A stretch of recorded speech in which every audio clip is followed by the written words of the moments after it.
मंगलवार को भारी भीड़ के साथ उत्साह और उमंग के बीच कांग्रेस के लोकसभा उम्मीदवार सचिन पायलट ने जिला निर्वाचन अधिकारी के समक्ष अपना नामांकन दाखिल किया।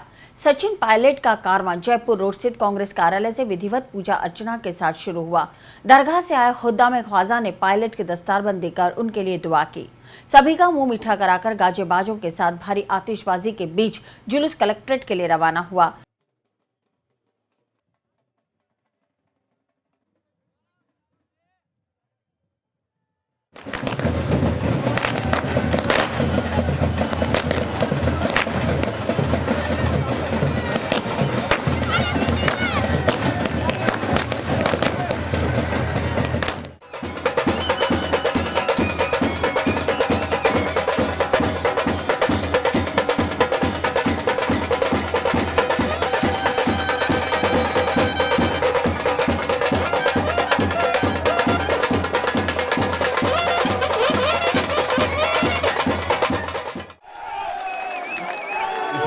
व्यक्तिगत किसी से कोई झगड़ा नहीं है, हमारी व्यक्तिगत किसी से कोई नाराजगी नहीं है, लेकिन मैं जानता हूं कि इस क्षेत्र की जनता ने मुझको जो आशीर्वाद और प्यार दिया है पिछले 5 साल में, उससे कहीं ज्यादा अगले 5 साल में आप देने वाले हो। इस क्षेत्र की जनता के लिए हमने आपके साथ मिलकर जो विकास के काम कराए हैं, आज वो समय आया है हमें क्षेत्र की जनता के पास जाना होगा। हम चुनाव लड़ रहे हैं साथियों। विरोधी दल की पार्टी की सरकार बनी, बहुत दिनों तक वो ढूंढते रहे कि अजमेर में किसको अपना प्रत्याशी बनाएं।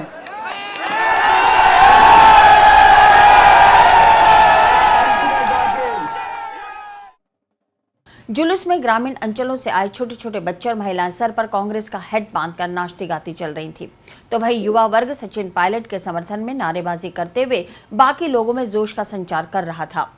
कलेक्ट्रेट पहुंचने पर जिला प्रशासन द्वारा लगाई गई बैरिकेडिंग के बाहर जुलूस को रोक दिया गया। नामांकन भरने के लिए सचिन पायलट के साथ उनकी मां रमा पायलट, प्रभा ठाकुर, नसीम अख्तर, महेंद्र सिंह रलावता, रघु शर्मा, नाथुराम सिनोदिया, सुशील शर्मा, महिला प्रदेश अध्यक्ष शकुंतला रावत, धर्मेंद्र सिंह राठौड़, ब्रह्मदेव कुमावत, मंजू कुर्डिया आदि कलेक्ट्रेट कक्ष में पहुंचे और अपना नामांकन भरा। पायलट की माता रमा पायलट ने डमी कैंडिडेट का नामांकन दाखिल किया। लेकिन जब पायलट साहब ने भी भरा है, आपने भी भरा है, तो कहीं ना कहीं ये नहीं लग रहा है आप चुनाव लड़ेंगे अब? अरे भाई, चुनाव तो सचिन जी लड़ेंगे। मान लो इन केस कोई तुम जैसे कहीं नुक्ताचीनी कर दें, कोई बात हो जाए, कोई .1 मैम, क्योंकि आपका बेटा है और आज मतलब एक बहुत बड़ी परीक्षा है उनके लिए, क्या करें? आज उन्होंने नामांकन दाखिल किया है चुनाव। नहीं, मैं तो ऐसा समझती हूँ कि आज नहीं, परीक्षा तो 17 तारीख को है और मैं समझती हूँ कि आप लोग भी यहाँ के स्थानीय निवासी हो, आप लोगों का जैसा आज प्यार मुझे नज़र आया तो मुझे तो बहुत खुशी हुई और मुझे तो कोई डाउट नहीं। क्या लगता है कांग्रेस की कितनी दबा के आएंगे? मैसेज तो सारा जनता के सामने है और जैसा मैंने महसूस किया पूरे प्रदेश में कि हर जगह कहीं एक पछतावे की लहर भी है। पिछले विधानसभा चुनावों के दौरान जनता ने जो राजस्थान के उन्होंने आवेग में कुछ वोट टीवी पे रोज़ देख के और उन्होंने वोट जिस तरह कर दी है, आज उन्हें उसका पछतावा है। मैंने कई लोगों से बातचीत की, वो शायद बीजेपी को भी उम्मीद नहीं थी क्योंकि इतनी सीटें आएंगी और उसकी लोग आज तारीफ करते हैं कि कांग्रेस सरकार ने इतने काम किए, उपलब्धियां कोई कमी नहीं थी, लेकिन फिर भी इस तरह नतीजा है। आज उसका कहीं पछतावा है लोगों के मन में, इसलिए वो पछतावे की लहर भी साथ में जो चल रही है, उससे मुझे उसका पूरा लाभ मिलेगा। नामांकन भरकर लौटे सचिन पायलट ने मीडिया के समक्ष पूरे आत्मविश्वास से कहा कि राजस्थान में 20 से ज्यादा सीट्स लेकर कांग्रेस एक बार फिर सत्ता में लौटेगी।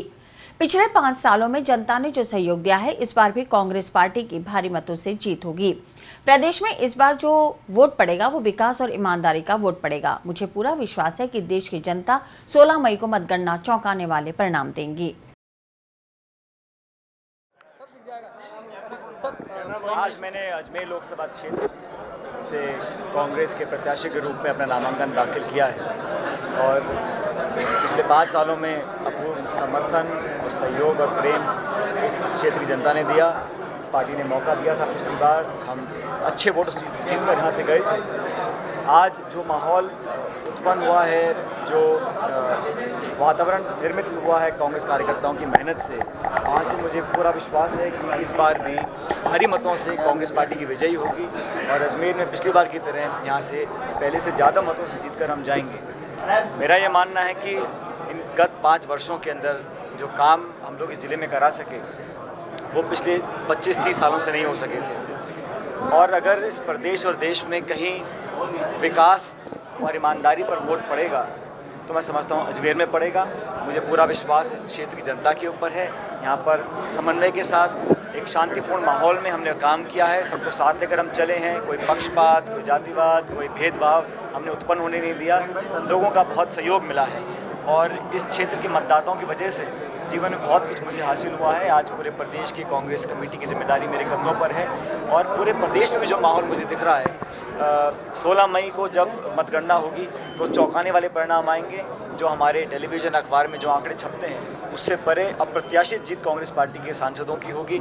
और पिछली बार हम 20 लोग जीत कर गए थे दिल्ली सांसद बनकर, इस बार कम से कम 20 जीतेंगे, उससे ज़्यादा जीतेंगे। विकास को लोगों ने अभी चुनाव लोकसभा के हैं। पिछले 3 महीने में जो कांग्रेस पार्टी की हार हुई उसके बाद नई सरकार को लोगों ने आजमा के देखा है। 60 दिन की योजना की घोषणा करी, अब लगभग 100 दिन हो गए हैं। ना तो घोषणा के बारे में पता पड़ा, ना काम पता पड़े। सिर्फ एक मिशन 25 सुनने में आया और इस सरकार ने सरकारी खर्चे पर भाजपा का प्रचार किया, चाहे भरतपुर संभाग हो या प्रदेश के और इलाके हो। सरकार ने कोशिश ये करी कि किसी तरह हम राजनीति में सक्रिय रहकर अपनी सीटें बढ़ा सकें। जनता में गवर्नेंस, डिलीवरी, कमिटमेंट जो लोगों के वादे किए थे, चाहे टेट की परीक्षा का हो, चाहे गेहूं पे बोनस की बात हो, सरसों पर बोनस की बात हो। और क्या वजह है कि मध्य प्रदेश में 150 रुपये प्रति क्विंटल एक बोनस अनाउंस किया है। हर साल हमारी सरकार गेहूं की फसल पर बोनस अनाउंस करती थी। इस बार इस सरकार ने गेहूं पर कोई बोनस अनाउंस नहीं किया है। इतना ओलावृष्टि हुई है, कल दोबारा ओले पड़े हैं। पिछली बार जो ओलावृष्टि हुई थी उसका भी एक नया पैसा किसी गरीब किसान को आज तक नहीं मिला और पुनः यहाँ पर दूसरी बार इस राज्य में ओलावृष्टि हुई है और किसान आज दर दर भटक रहा है, उसकी सुध देने वाला कोई नहीं है। इन बातों को लोगों ने देखा, बिजली हो, कानून व्यवस्था हो, कहीं पर कोई बहुत फर्क लाने की कोशिश सरकार ने करी नहीं। इसलिए जनता चाहती है कि दोबारा कांग्रेस का दामन थामे और इस लोकसभा चुनाव में एक शुरुआत होगी। 17 अप्रैल को जब मत पड़ेंगे तो भारी बहुमत कांग्रेस पार्टी को मिलेगा। नामांकन भरने के बाद केंद्रीय कंपनी मामलात मंत्री और अजमेर से कांग्रेस प्रत्याशी सचिन पायलट ने दरगाह में हाजिरी दी और पुष्कर में पूजा अर्चना की। पायलट ने ख्वाजा मोइनुद्दीन हसन चिश्ती की बारगाह में अकीदत के फूल पेश कर अपनी जीत की दुआ मांगी। वहीं पुष्कर सरोवर के मुख्य गौ घाट पर पूजा अर्चना कर जगत पिता ब्रह्मा का आशीर्वाद भी लिया। पुष्कर में पत्रकारों से बातचीत में पायलट ने आशा जताई कि विकास के एजेंडे पर अजमेर की जनता उन्हें दोबारा मौका देगी। पीसीसी अध्यक्ष होने के नाते पायलट से पार्टी में चल रही बगावत के बारे में पूछा गया तो उन्होंने कहा कि चुनाव के समय कुछ लोग आते जाते रहते हैं। पहले नाराज कार्यकर्ताओं को मनाने की कोशिश की जाएगी, बाद में ही अनुशासनात्मक कार्रवाई होगी। मुझे लगता है कि न सिर्फ अजमेर के अंदर, राजस्थान के अंदर कांग्रेस के प्रत्याशी बहुत मजबूत हैं और हम लोगों ने पिछले 10 साल में जो सरकार में काम किए केंद्र सरकार के, उसके दम पर और विशेष रूप से अजमेर के अंदर जो विकास और प्रगति जनता के सहयोग से हम लाने में कामयाब हुए हैं, शायद पिछले 2-3 दशक में हम लोग नहीं कर सके थे। तो लोगों के बीच आज हम अगर वोट मांगने जा रहे हैं तो अपने काम के दम पर मांग रहे हैं, जो हमने विकास कर दिखाया है। और मेरा ऐसा मानना है कि पिछले 3 महीने में जो राज्य सरकार के काम रहे हैं, इतनी उम्मीद लोगों की थी, इसलिए इतना भारी बहुमत उस सरकार को मिला।